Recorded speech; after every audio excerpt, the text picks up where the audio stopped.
to another episode of Her Story Untold Studios. I am your host, Tanirpw, and today we have a very special guest who has an incredible story to share. Her journey with EDS has taught her strength, resilience, and the power of advocacy. I'm truly honored to have her here with us today. Please join me in welcoming my guest. I'm going to let her introduce herself and tell us a little bit about herself.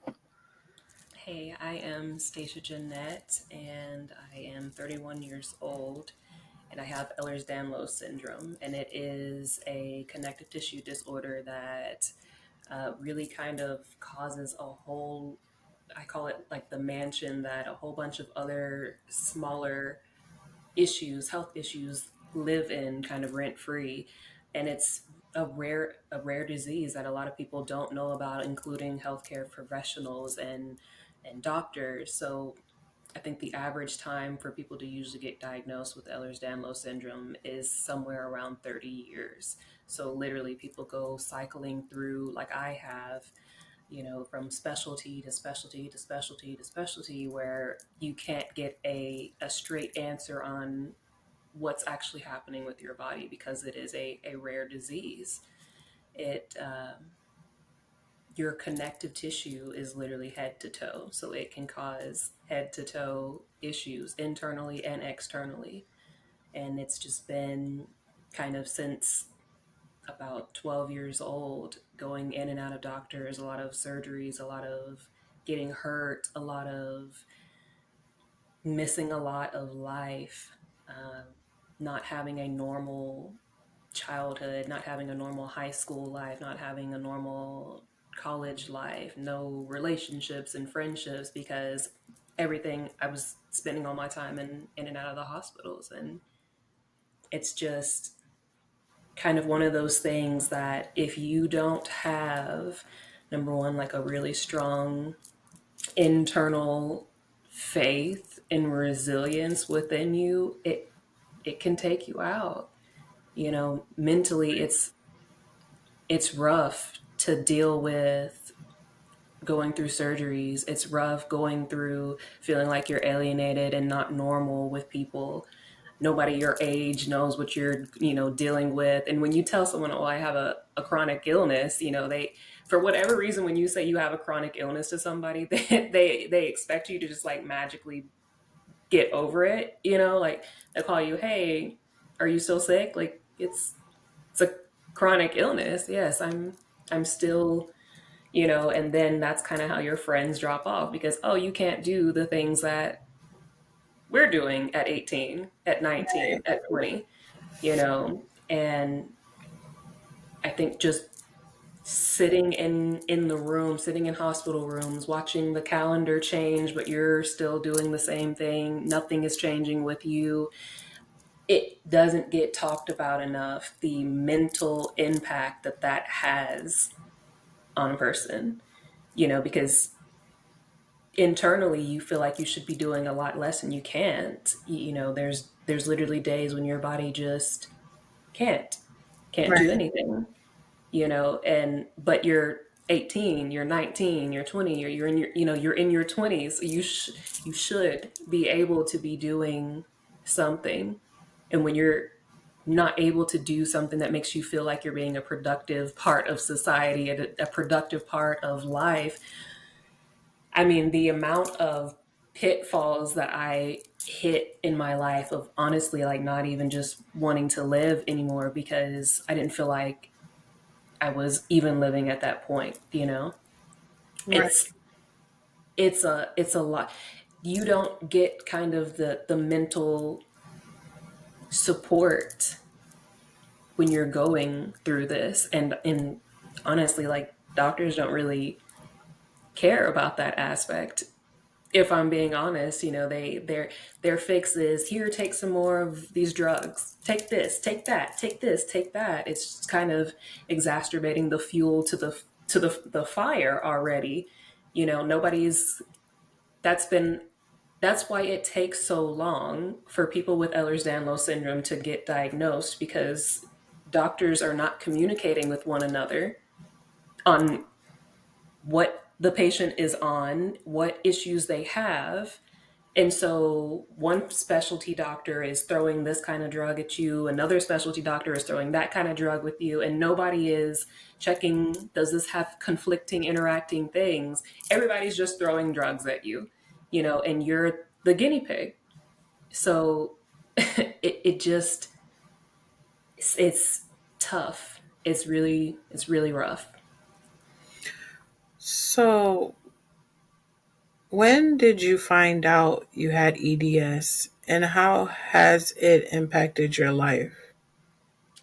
Officially, I got diagnosed last year, but I've been putting the pieces together for it, I guess, since I was 16. And I said, hey, at the time it was called, like, you were just double jointed. Like, that was just the thing. Oh, you're double jointed. But it's having Ehlers-Danlos syndrome and hypermobility is just one variation of having Ehlers-Danlos. There's multiple variations of Ehlers-Danlos, and having double jointedness is just one small fraction of it. And doctors never took it seriously when I was 16, 14 through 16 years old. And a lot of the issues and symptoms that I was having, I would say, is it possible that it's related to having Ehlers-Danlos syndrome? And everybody would just be like, that's not a real thing. You're just double jointed. Because Right. it just wasn't widely accepted at the time. But I think that's what makes it the most frustrating situation at this point, is that literally little 14 through 16-year-old me was like, hey, I think it's this. Can we check here? And they were all like, no, that's not. Why would we do that's not a real thing. Or it would be, you're too young for that, even though, if had they have checked Ehlers-Danlos and just looked at the things that come along with it, they would see that everything that I had said that I was too young to have falls under it. And it would have saved me a lot of surgeries, a lot of suffering, a lot of pain, a lot of misdiagnoses, and a lot of treatments and medications being thrown at me that I never needed to be on in the first place. Wow. So, what are some of the daily challenges you face that people may not realize because it's an invisible illness? Definitely the pain. Hands down, it's the pain. And I think that's the thing that I'm sure I can speak for all the people of the Ehlers-Danlos community when I say this, that it's the most infuriating thing when people see you doing normal everyday things, like you're out shopping, you're out doing yard work, you're out trying to, go to physical therapy, or you're at the gym, or you're whatever the case may be, normal everyday things. They see you doing normal everyday things, and they're like, they're just faking. That's not, they're not sick. They're not having X, Y, and Z going on, because externally, like, we look fine. Right. Do you know what I'm saying? And that, along with having like really bad chronic fatigue. But honestly, in my case, the pain takes number one position. I mean, everything joint wise internally is hurting, like a good 8, 9 level of pain all the time. And even more so now that last May I got off of all the heavy hitting big pharmaceutical drugs that essentially were just adding gas to the flame. And I went against medical advising, AMA that they call it, because I was tired of just getting the runaround with all the doctors. And again, nobody could give me, do I even need to be on this? Nobody could give me a straight answer on anything. So here's where the faith in the divine kicked in, of it's literally like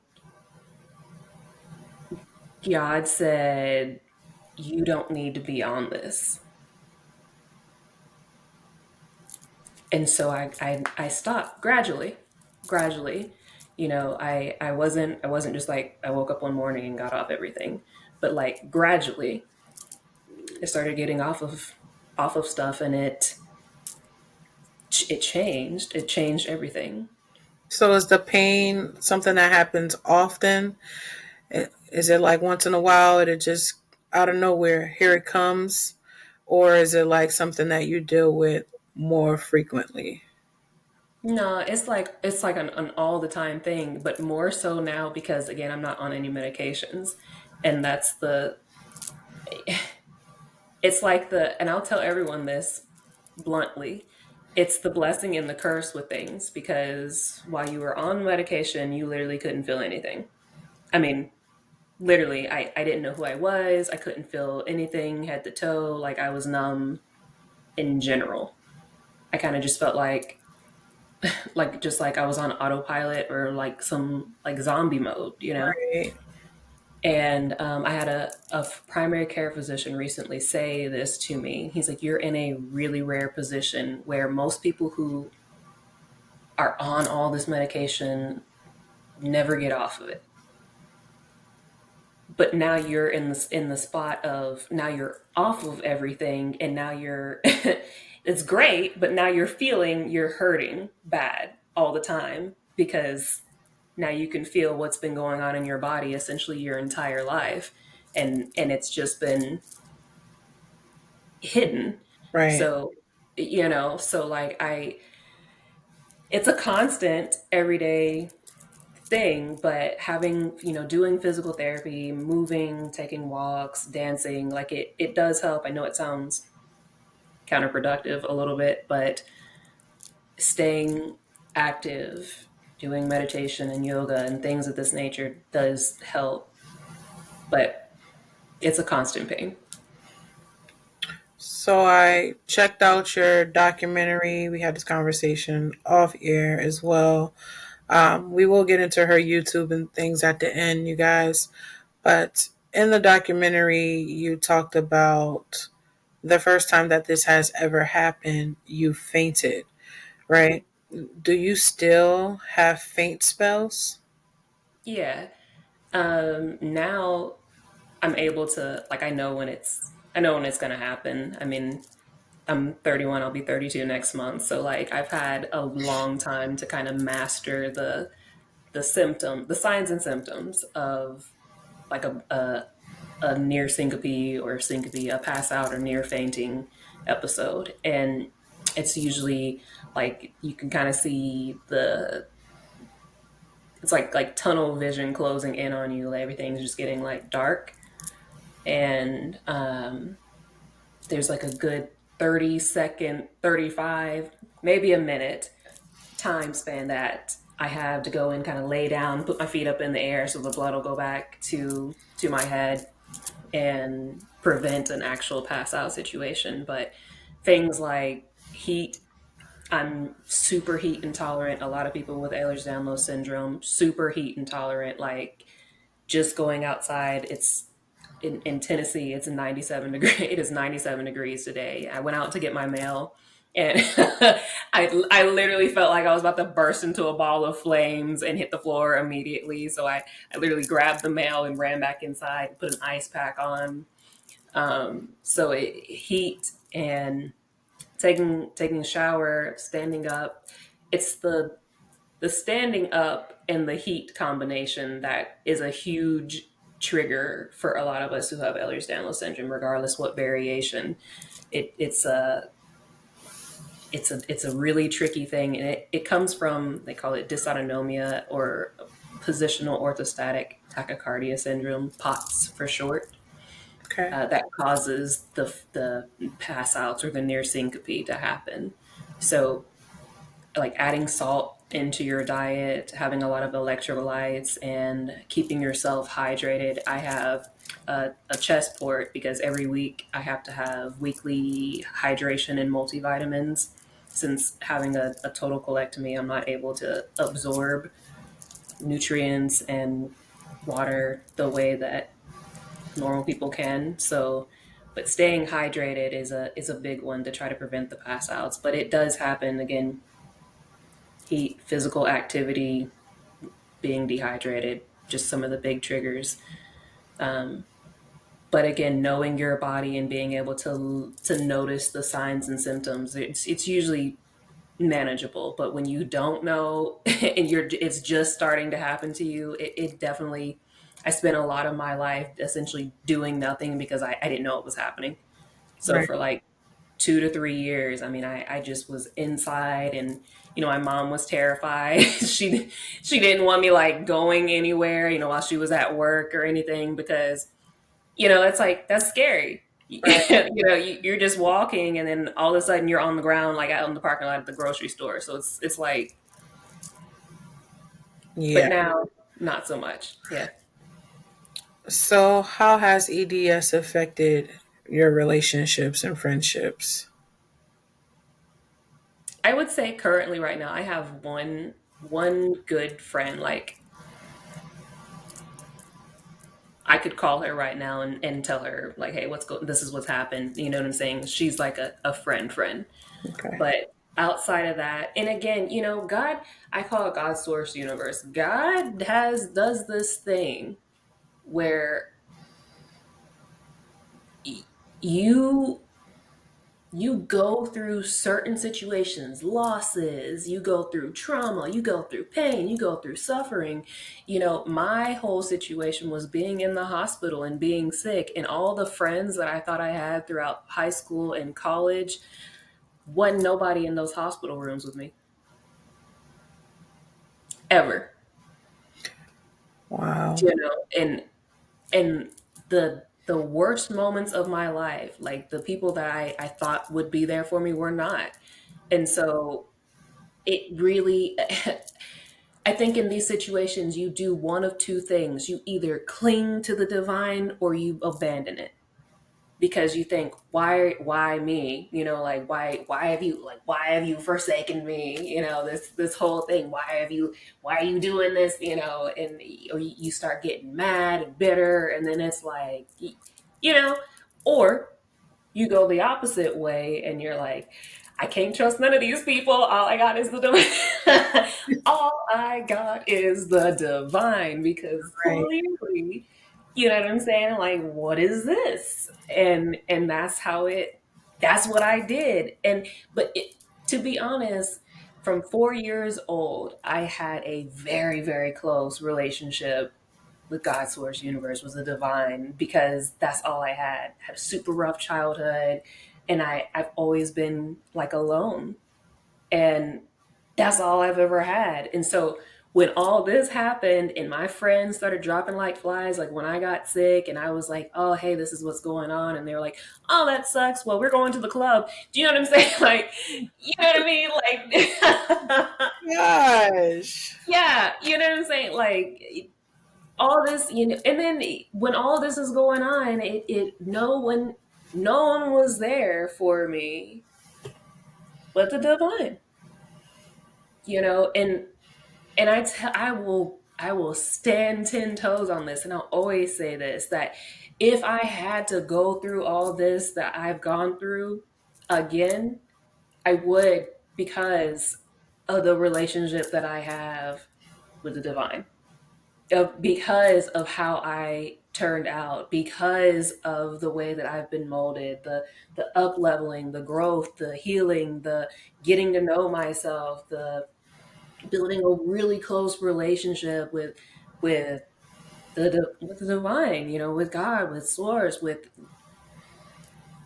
I mean, getting to know yourself really well is something that a lot of people purposely try to avoid doing. Yeah, you know what I mean? By any means. Right. And but God forced me to spend, up until literally just now, like now I'm just now coming out into the world. So 31 years in isolation, to grow, to learn, to observe, to take note of how people were going to do you, how people were going to do me. God, source, universe will purposely cloak you, hide you in plain sight, hide your true worth, just just to show you, like, God already knows how people are going to do you. But Right. like, You know what I'm saying? But like you you have to go through some things to see, and that's what it was. So even like I said, to right now, I have like one solid friend, and that's how I would prefer it, to be. Is about quality, not quantity to me. But once I got sick, everybody dropped like flies. And that's Look at you now. right, right, Look at you. right, right. So, how do you balance advocating for your health, Stasia, while trying to live a fulfilling life? I mean, I feel like every single day I'm playing like multiple roles. Mm, Not so much now because again, kind of coming out of the trials and tribulations phases, but like still just the other day I went in for a doctor's appointment to get an IUD taken out and replaced, and I'm currently doing pelvic floor therapy because of like a lot of abuse and trauma, and so I'm just it's just everything pelvic wise is just pain city. Also, I have endometriosis, and it's you know what that is. yes. Yeah. So I have like stage 4 super advanced endometriosis, and it's just super painful all the time. So me trying to go in for this IUD removal process, I was freaking out. They had to do like a vaginal ultrasound to try to make sure it was in the right place. And I mean, screaming. I was Yeah. like, look, I can't, I can't. And so the little nurse came in and she was like, okay, so let's just, do you want to come in another time and try to do something under medication? Can we try to like give you some medication? And I was like, yeah, can I just talk to the OBG about like what are my options for this? I was like, because this isn't it. I had it placed while I had an endometriosis surgery, so I wasn't even awake when it was put in me. I was like, but I'm telling you now, y'all aren't going to be able to get this out of me and put a new one back in while I'm awake. Like, I'm not going to do it. I'm not okay with it. And number one, I don't think this should be an in office procedure for anybody because it's painful. It Right. sucks. You know what I'm saying? Like, we're not in the primal area, the primal era anymore. Why are we still doing this? You know? So she met with me and was able to schedule me to have this done as a we're trying to get it scheduled as a go in the OR Okay. to have it done under general anesthesia because like I just couldn't. But things like this are where my advocacy skills have come in handy because I can remember a lot of times, a lot of doctor's visits where I did not say, hey, look, I can't, I just suffered through it because I just thought you would think, I don't know, naive me, but you would think that the healthcare providers would offer you modalities and things to help you, Hmm. like just willingly. I just didn't think, obviously from young me to now that like I had to ask, hey, are there other options for this? But like now, regardless where I go, I'm like, look, what are the things that and when, what are my options? What can I do? X, Y, and Z. And then if I go into an appointment and I'm telling them about something, and the amount of times that I've mentioned Ehlers-Danlos, and they're like, like I don't know. I just get up and leave at this point because I'm not going to be the guinea pig. And Right. I would encourage everybody at this point to do the same. And I'm sorry, but it is, and that's the thing, is that it's doctors are practicing. It's a practice. So Right. like, but you're gonna have to find somebody else to practice on because like can't Not can't a guinea pig, and you're not a cash cow. Unfortunately, no, the healthcare industry, and it's that's it. it's a money, it's a That's money it. business. So, there's a thing that says a patient cured is a customer lost, and facts on that. And I don't care. Like, I'm saying, that's it. Literally, that's why a lot of the things, I'm gonna just say it, a lot of the things that can cure you, they don't want it to be a readily available legalized thing, Mm-hmm. because everybody out of business at that point. Right. And that's Absolutely. and that's what it is. And but now a split has happened in the healthcare, I mean, on earth in general, but a split has happened in the people of earth, but in the healthcare professional, in the healthcare system, where there are some providers who are still just kind of the drug mules for the big pharmaceutical kingpins, and they're just out here wanting to push the drugs for the Mm-hmm. patients who just want a quick fix, period. I'm Mm-hmm. trying to find another way to say it, but it's just this, who just, hey, I'm hurting, write me a prescription. Right. And that's it. And that's what it is. And then there's the healthcare providers who are like, hey, okay, this is what's going on, and I'm fine to offer you those things if these other holistic methods don't work, right? Like, let's try physical therapy, let's try X, Y, and Z, let's try altering this, and this, let's change the diet, let's take you off of this. I have never heard a doctor say, let's try to remove this medication. Yes. Me being, an employee on the other side, actually seeing it, with the copays, if you don't have the money to cover the prescriptions, they are like, "Yeah, you got cash?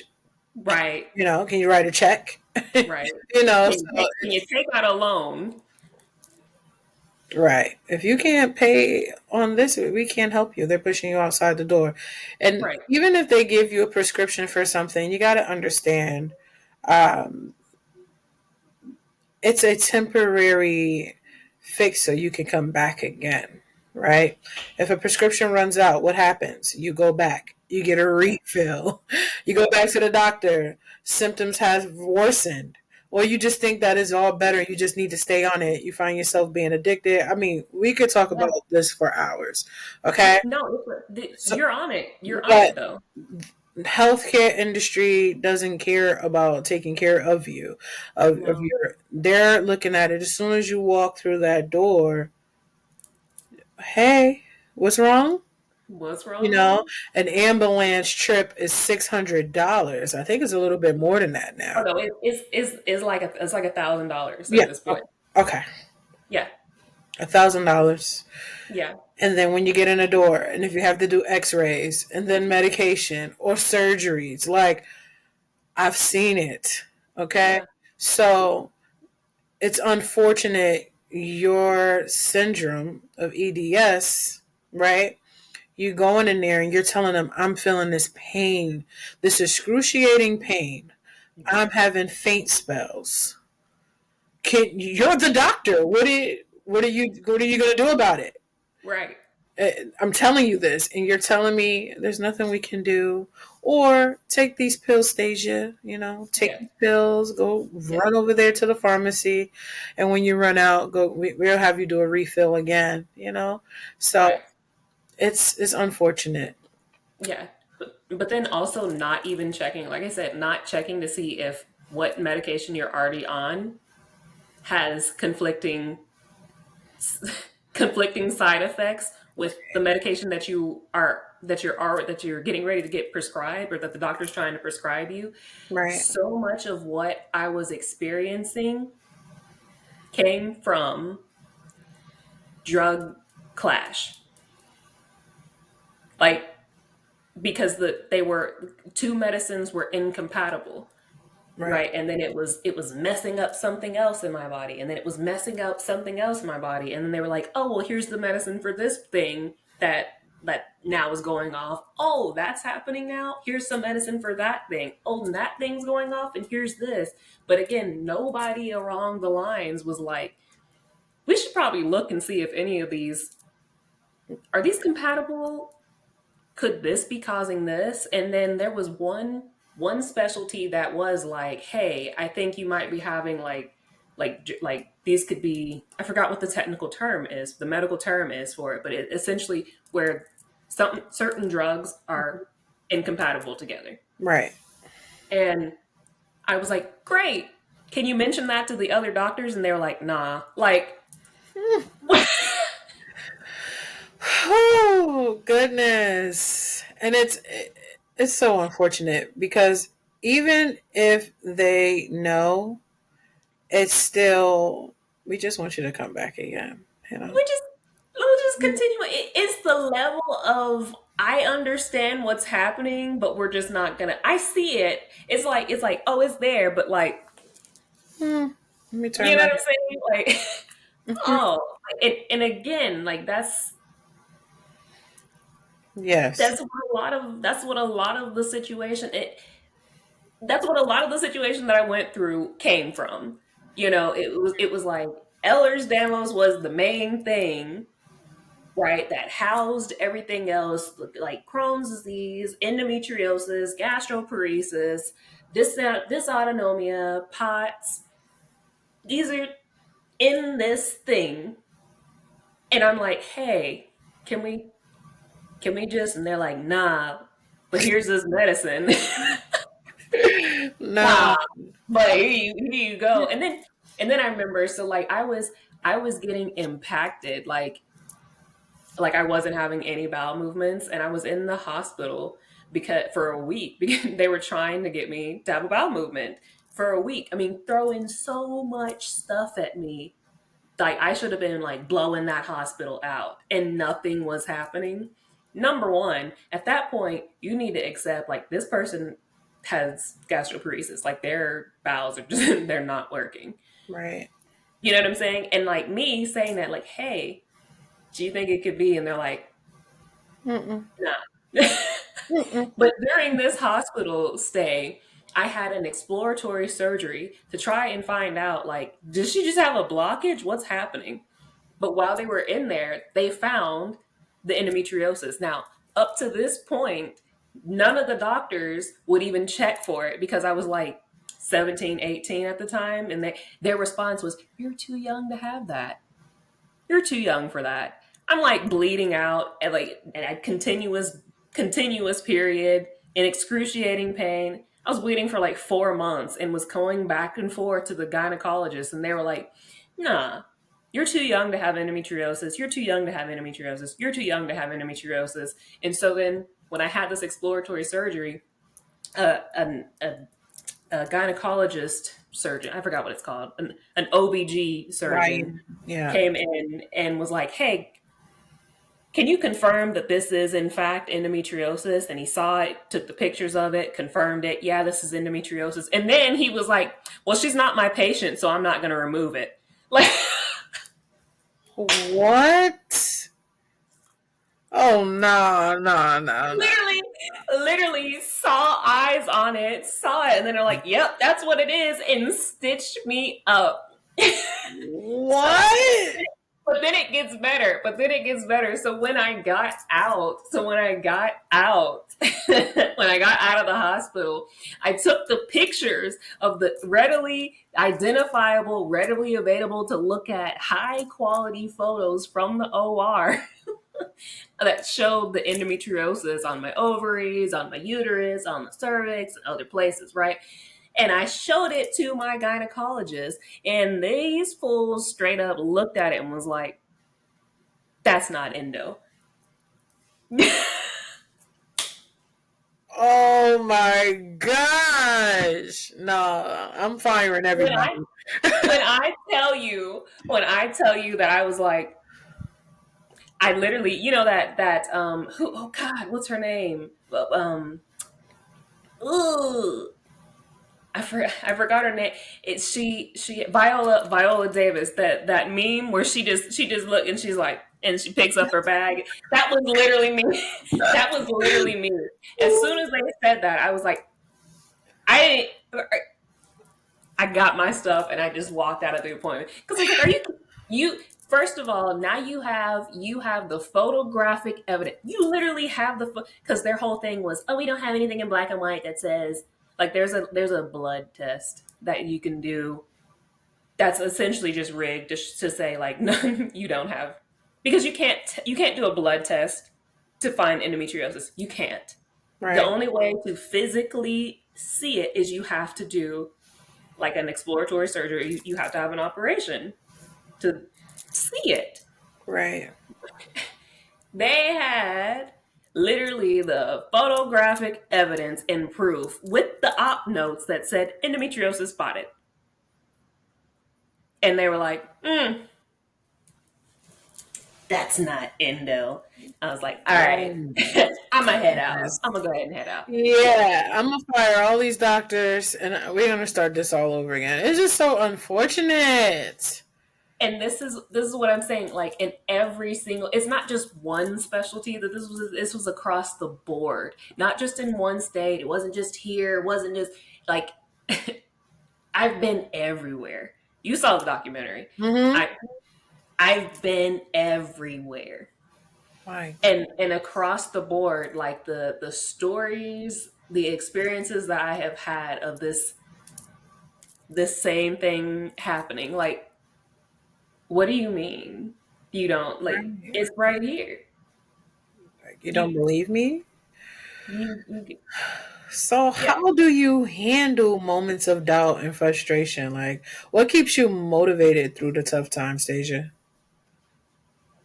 I meditate a lot. Like, I'm really spiritual. I think people either lean towards being like super religious or like spiritual, but I've been clinically dead 7 times, like resuscitated, brought back 7 times. So, like, when you, if you just experience one near death experience, it changes you, you know? But Right. like multiple instances of having it, like, I became really, really, really, like I said, really close with the divine.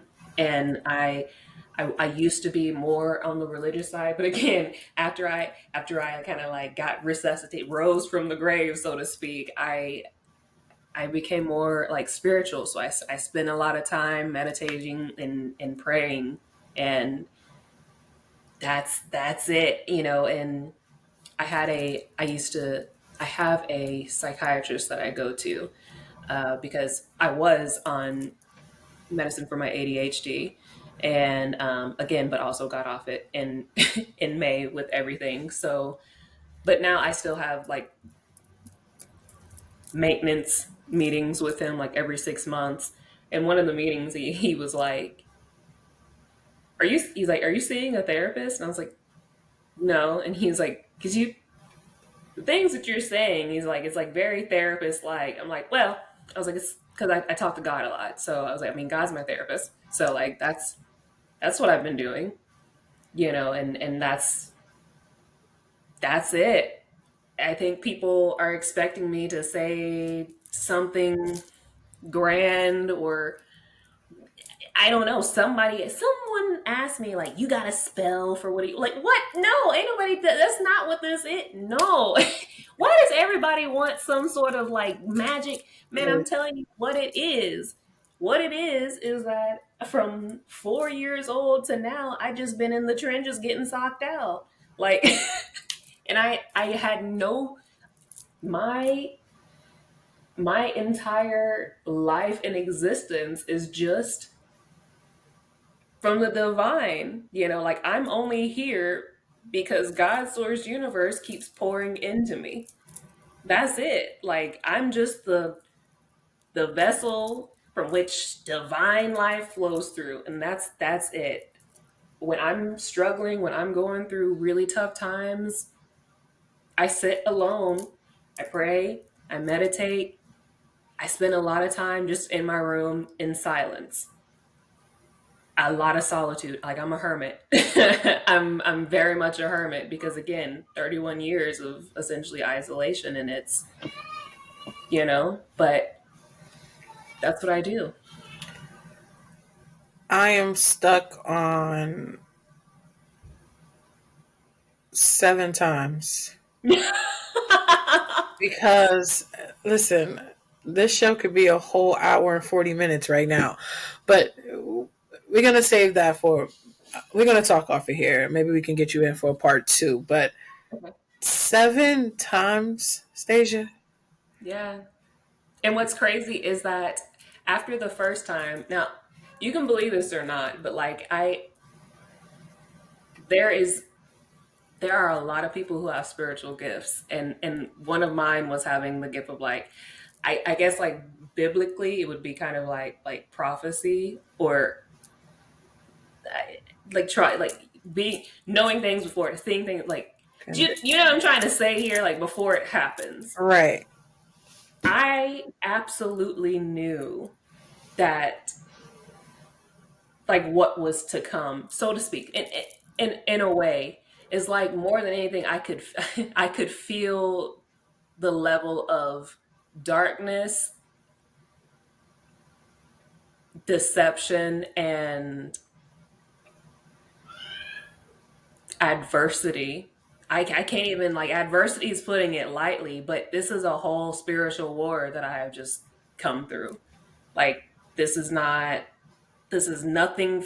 Obviously, they're in physical vessels, but this is not a physical thing that I've been dealing with. Like this is on some like a whole spiritual front of things happening. But I knew that there was going to be so much that was going to happen to me when I was in a hospital. One time, I actually had them come in and bring me the paperwork for a DNR, a do not resuscitate, because I knew. I signed a DNR at 18 because I didn't want to be brought back. I knew. I full well knew that I what was about to happen multiple times, not just one time in my life, but like again, it was a 31-year war, you know. And the next time that I got hospitalized, a whole group of doctors and nurses came into my room. And you know, every time you get put into the hospital, they have to, if you have a DNR, they have to put this bright this bright band on you that says DNR. And they all huddled around me and they were like, "We have to talk about this DNR." And I was like, "Okay, what's there to talk about?" And they're like, "We're not going to honor it." And I was like, "That's unfortunate because I've already signed it." So, and then they just like kind of they just ripped it up like like in front of me. They were like, "We're not doing that." And What? I was like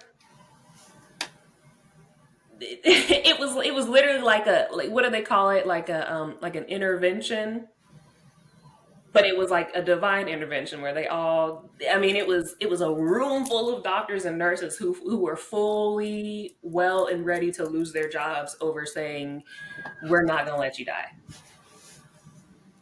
And you know, and I was like, "Well, I'm done. I'm done with this." I was like, "Cuz y'all I wanted to say so badly, like poor little 18-year-old me, like y'all aren't playing fair. Right. Like this is, you know what I'm saying? It's just me against how many hundreds and thousands and thousands and thousands of you guys." You know, I was like, "Y'all are." That's how I felt. Like y'all aren't playing fair. Like I'm literally fighting a losing battle here. I'm not dealing with this. But they were like, "No, you're gonna do this, and we, you know, you got this. You got this." They had more faith in me than I had in myself at the time. Like it wasn't that I didn't have faith in God's source universe. That was never it. But like my little physical body was struggling, you know. So I just was like, but yeah, had they not have done that, I would not be here. Wow. Mhm. I'm so happy to have you here to tell the story. My goodness. Progress, strength. Yeah, and again, it's literally nothing but that. I mean, hindsight, looking back, like there were a lot of times where I gave up on myself, Hmm. but never my faith, if that makes sense. Yes. Like I've always had full unwavering faith in God's source universe. I've always had very unshakable, unmovable, unwavering faith. And I will continue to always have that because that's all I've ever had. But there were a lot of times in my 31 years where like I was like, I don't care anymore, because and I people are like, "Oh, I've hit rock bottom." Man, rock bottom is a bottomless pit. It is. Like if you think you have hit rock bottom and then it goes deeper, and it that was me for like a lot of times. And the crazy part about it is that my pain and suffering was on display for everybody to see, and a lot of people enjoyed that whole progress, that whole journey of me being down. A lot of people will support you staying down but not support you rising up. And there were a lot of people, again, like when I was in my, I think what is the trend that they call it on like social media, it like a demon time. When I was on demon time, right? And that like and I'm doing all the like the bad things. Oh, the people were around me. Mm-hmm. Do you know what I'm saying?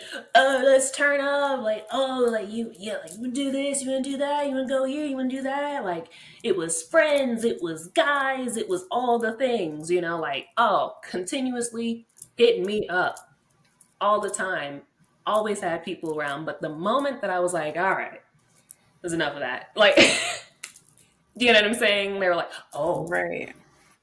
oh, that's what, oh, that's what you're doing now. Like, oh, you, like, nah, man, listen, like,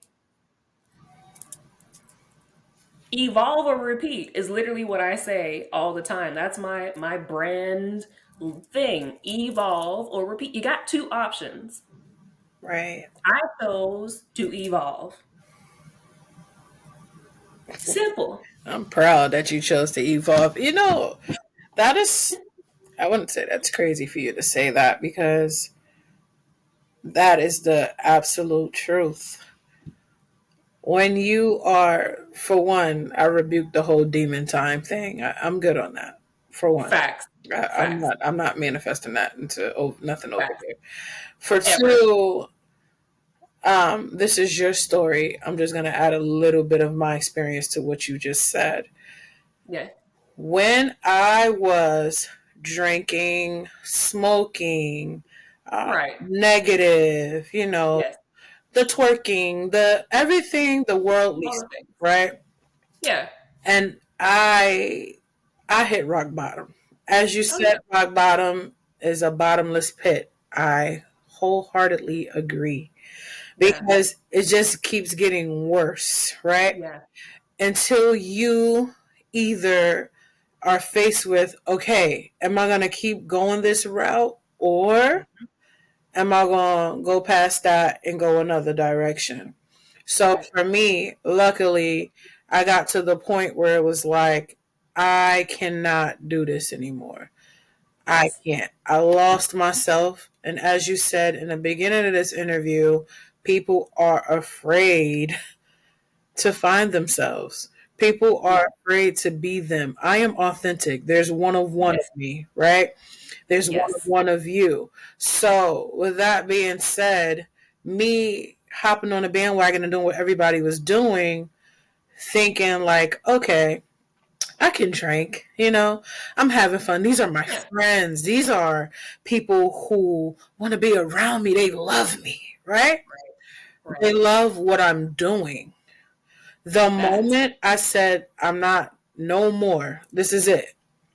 I'm taking a different path and I'm loving myself more. I'm getting on a healing journey. I am Mhm. getting closer to, as you would say, the divine, right? Mhm.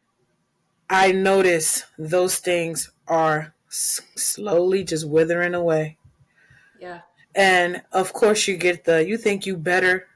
I know I'm better than who I was yesterday, right? I know Yes. that you were only here because of the things, the poisons I decided to choose. right? Because you got to pick a poison, right? It's either you Yep. drinking, you popping pills, you're Yep. smoking, Yep. you're partying, you out there sleeping with Tom, Dick, Yes. and Harry, This, this. you're Yes. twerking, you're being Yes. seductive, Yes. you out there doing all types of stuff, right? Yeah. And Yep. for me, there's much more than me. There's much more to me than that, Yeah. right? Yeah. So once I started attracting the right people, I started, investing the time in myself and walked away from that. I haven't picked Yeah. up a bottle of liquor in almost a year now. Yes. Okay.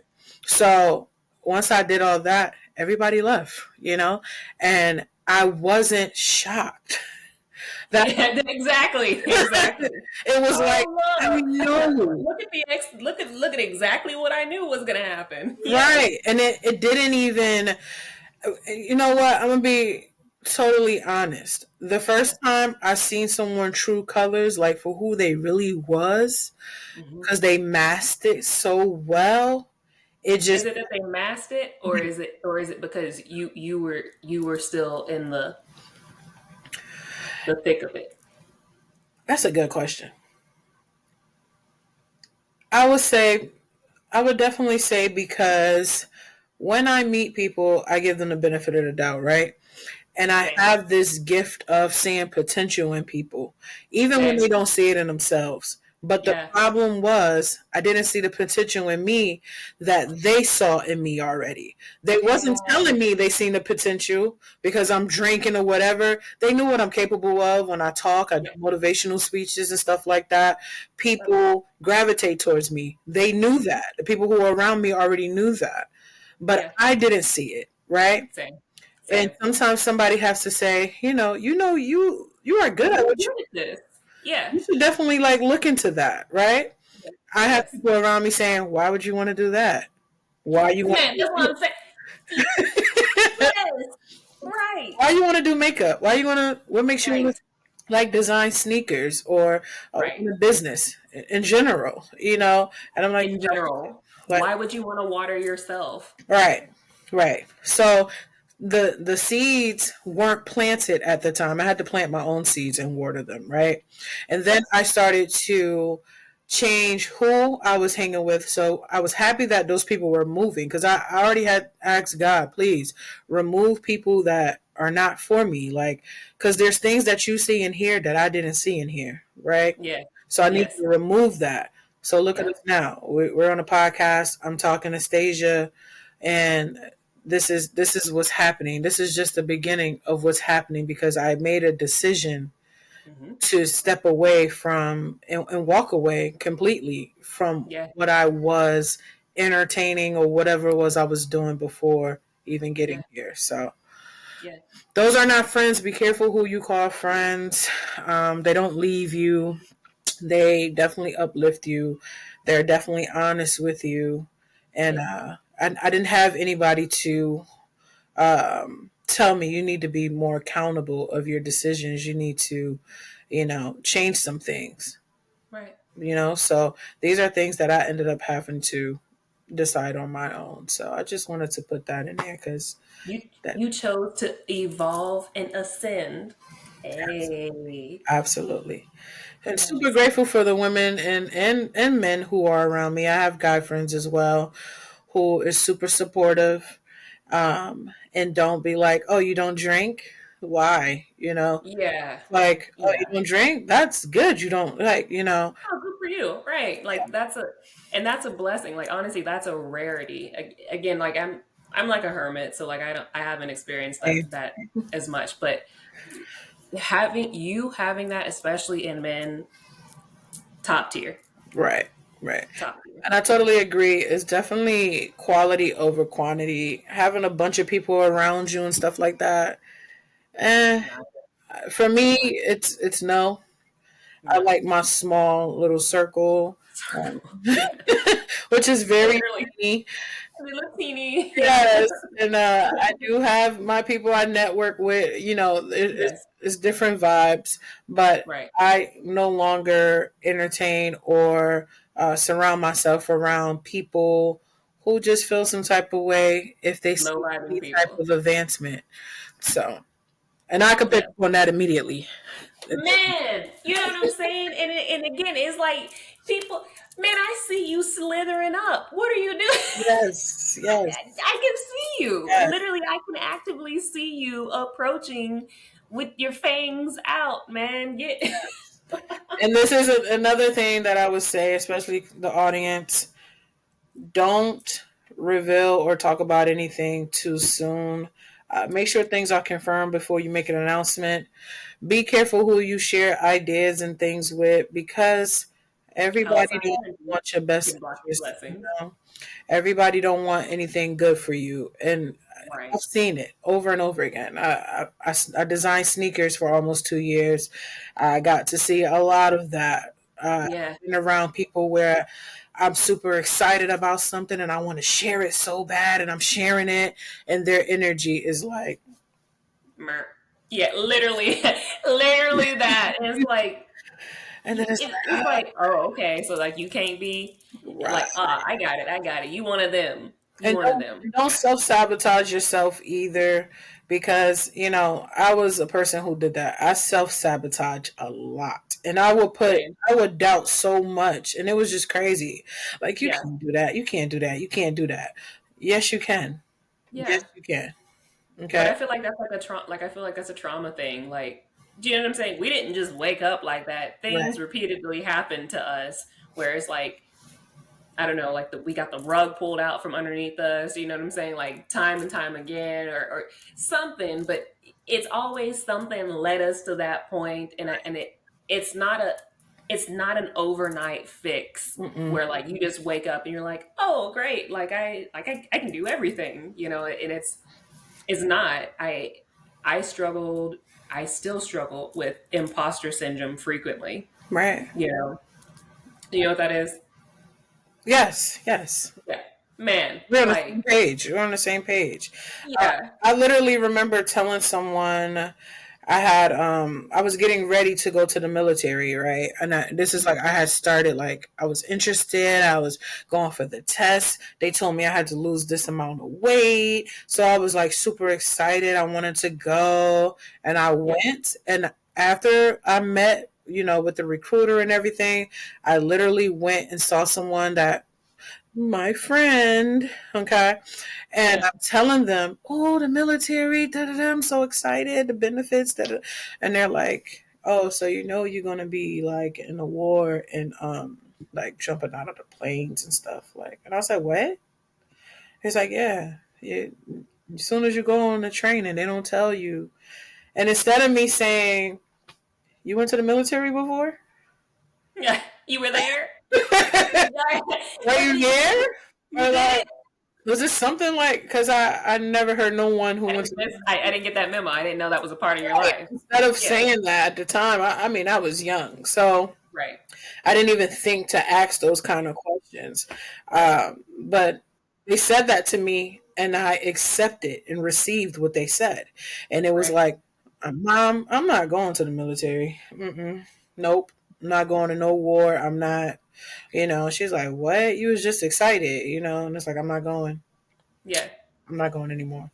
yeah. So, yeah, don't ever prematurely announce anything unless it's already confirmed. Man, I'm saying literally, I say that all the time. Man, outside energy can, and it's not even that it can block your blessings, because what's meant for you and what's destined for you was always for you, and it'll never be. No one can take it from you. No one can siphon it from you. No one can recreate it from you. None of that, Right. But like, in general, absolutely, is just like, and people will be like, oh, she's sneaky, like, because man, y'all can call it what it is, but like, you just mad that you don't find out about things until I've already done it.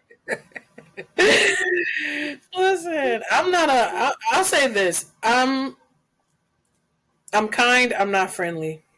Right, I'm right. very Like, kind, respectful, but I'm not friendly. you're And exactly I'm not an open book in a sense of sharing things so right, soon. right. But I can talk on somebody's podcast, and I can give you a little bit of my my backstory of my life, I can Right. share some things with you, and you probably be like, "What?" But as far as like things that I'm working on, my goals and stuff like that, I keep that very dear and close to my heart because it's unfortunate that you can't talk to people about these things. You just can't Right. You just can't. because people are just looking to tear it down as soon as they can. Yeah. Oh, you think you better than da da da. No, Oh, right. you No, think I'm better that's than what you think, and that's why you feel some type of way because absolutely, you think. Man, listen, or and it's or facts. Yeah, so and yes, it's that just a whole lot. I mean, again, life lessons. You live and learn. But right. do you feel like with your podcasting and stuff that you how do you go about like announcing things like because that's a struggle with me because that's how I am. I'm like I'm not talking about anything, but then also I feel like it kind of like screws you in one end because now you're not like like putting your stuff out there. Mhm. So with my podcast, this is my baby, right?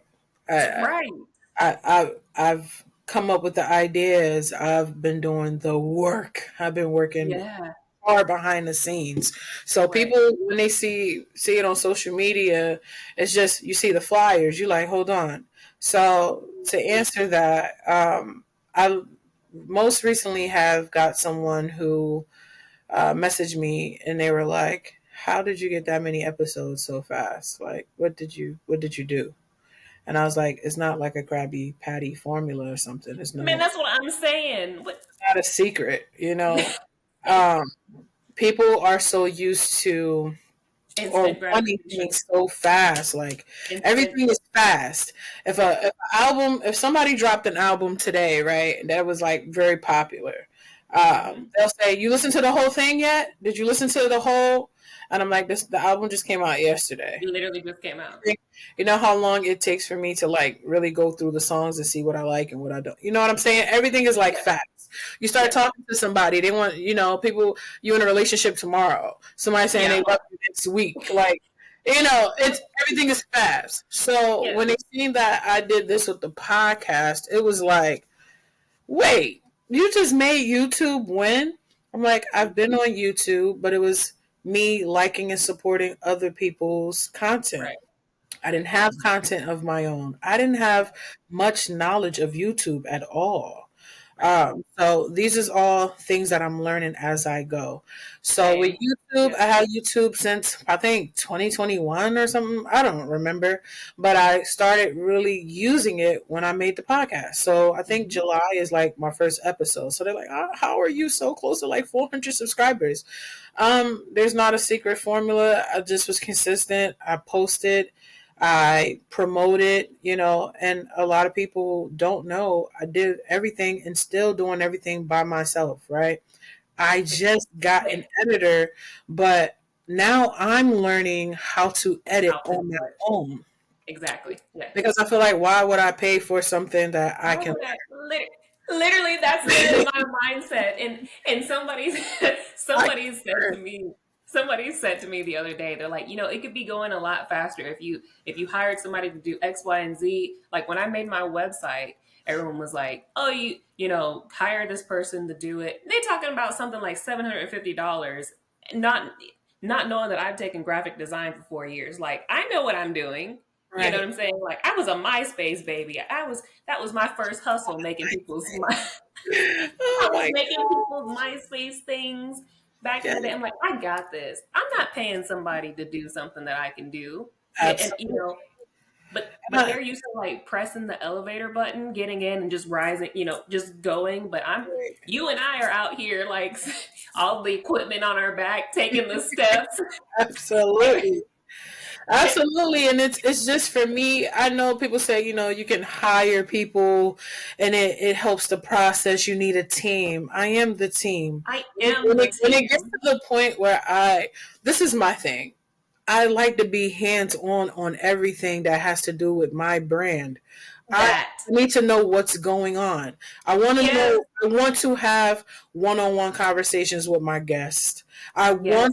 I want them to understand that they are in a safe space when they come over here. That Absolutely. once you hear me talk, because through a DM, you really don't know what the vibes are until you Right. actually have a face to face, right? Right. Which is Right. why I set up the little meetings before we get into the interview. So Yeah. I like to be hands on with anything that has to do with my brand. Now, when it Same. comes to building a team, you got to Mm-hmm. make sure you have the right people, right? Right. Because you all have to be able to work together to keep your brand up and running. Right now, I am a one woman show. I do Same. editing, I do flyers, I do recruiting, I do promoting. I'm learning how to edit and do things on Canva, like Yep. putting these videos up on YouTube. So Yes. for me in the future, okay, when it You may. starts to expand, say if Right. 200 guests reach out to me with them wanting to be on the show, then I'll start saying, okay, now this is really growing. Too much. How Right. can I expand? Right. Because I'm not going to be like, okay, in a DM trying to talk to 200 people. And no, that's not going to work. But right now, Exactly. I got it under control right now. So, Right. Right. to answer your question, because I definitely got sidetracked. That's me. It's fine. How I deal with putting out things and making sure I put it out and not too soon. Well, when I share a flyer, I don't put what we're going to talk about on the flyer anymore. Mm-hmm. Yep. Because if you want to know what we're talking about, you're going to tune You in. have to tune in. You're Yep. going to tune in. And if you're not interested, you're not going to tune in. That's absolutely fine. Yep. Either way. Okay. So when I share the flyers, I always just put join. Now I know people get confused with that because they looking at it like you're telling us to join, but where do we join? You join when I put it and say that the episode is out, and you join on the YouTube, you subscribe, you like, you comment, share, and you're watching the whole entire video. I Right. share some clips sometimes. There's going to be a couple clips in here from our interview I will share to draw the people in. But Right. people be hunting me down like, so when are you dropping your next episode? And I'm like, do you know I'm editing over 40 something episodes? Man, I'm Coming, right. coming, you know. But I definitely have a few episodes out now that I just recently released, and I have an episode that's being dropped tonight at 11 for people that want to check it out. So yeah, I never prematurely announce anything. I'm pretty much Man. myself. And I like it that way, you know. I have What? certain people when I we have conversations, we talk about things, but it's a bunch of friends and all that. No, I never had a Yeah. bunch of friends because I know how I am. I know what type of friend I am. I'm a very loyal friend. And when I Same. call somebody my friend, like I Like, really hold we. that to my heart, right? Yes. So Yes. I don't want people around me that are jealous or envious or, Yeah. if I'm coming to you to talk to you about something, you're projecting how you really feel over here Right. because Right. now I know how to block that out. Before I didn't. I used Yeah. to let people trauma dump on me, and it was, Man. you know. So now I don't even allow that. As soon as I see that you're starting to go into something, and I know I can't. I'm telling you, I'm sorry. I'm not in the space to receive what you have I to can't. deliver right now or talk Yes. about. So Yes. I'm not in a Wait, space. how did you say it? That was the most. I'm like, I need to use that exactly that way because that was the Trauma most dumping. eloquently. Yeah, trauma dumping is pretty much, people call you or they're talking to you and they're just putting everything that's going on with them, all their trauma, pain, whatever it is, they're venting and they're just pushing it onto you. And you could have just been in a really, really good mood, right? And now they're calling you saying, Tanir, girl, I just went through it with da, da, da, and they're telling you all this stuff. And you're just like, now you find yourself Yes. feeling like how they feel, and you're not even the person that went through it. It's energy vampire. That's what I call it. It's Right. energy vampire. So I tell my friends, because I do the same with them, If it's something that I really want to talk about, it's mostly my mom or my father I'm talking to about these things anyway. But Exactly. if it's somebody outside of them that I'm talking to about something like that, if it's something I want to share that's really deep, I always ask first. Yeah. Are you in a space to receive what I'm about to tell you? Yeah. Because this is like something I'm about to tell you that it can cause you to start feeling how I'm feeling. Some type of way. So Yeah. that gives people, the option to say, mm-mm. Because everybody go through things, right? Right. So you just keep that in mind. Me and Stasia started going into our our conversation here. This doesn't even feel like an interview. It never does. I don't even know why I call it interviews, but but this is just amazing. I was super super excited to have you here, and I just So, appreciate the whole conversation overall. So as we wrap these things up, what message or advice would you like to share with others who may be struggling with invisible illness or EDS? in general, always advocate for yourself. If you know that something is wrong with you, if you're feeling some type of way in your body, if something is going on with you, you go and you get second opinions and third opinions, and you walk out of appointments when you feel that you're being gaslit or you're being disrespected or you're being dismissed at any point in time. You get up because the doctors are there to serve you. You're there to be heard and listened to and taken care of. If you're asking them for some tests or to run blood work, or can you check this, can you check that, and they're not wanting to do those things, you get up and leave and you take yourself elsewhere, because you don't have to stay with a doctor or a provider or a physician or a practice that doesn't want to take care of you or listen to you.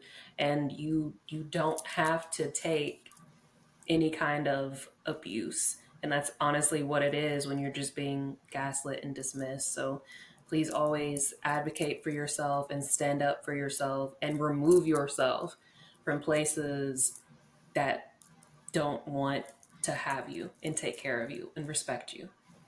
You're your most important priority. And that's it. I love that. So, thank you so much, Stasia, for sharing your journey with us today. Thank you for having me. Your resilience and courage is truly inspiring. But as we conclude, I want to leave our listeners with this thought. No matter the challenges we face, visible or invisible, our strength lies in our ability to persevere and find hope in every moment. Remember, every step forward, no matter how small, is a step toward healing and growth. Stay strong, stay hopeful, and keep moving forward. Until next time, take care and keep shining your light. Make sure you guys like, comment, share, and subscribe so I can continue to put out episodes that you enjoy and definitely get inspiration from. And Stasia, is it any way my audience can connect with you? Yeah, on Instagram, I'm Stashia Jeanette, and on YouTube, I'm Stashia Jeanette 007. Okay, and I will have it linked in the description if you want to reach out to her. If there's anyone with any questions on EDS, she will definitely answer. Make sure you send her a message and check her out. Until next time, bye.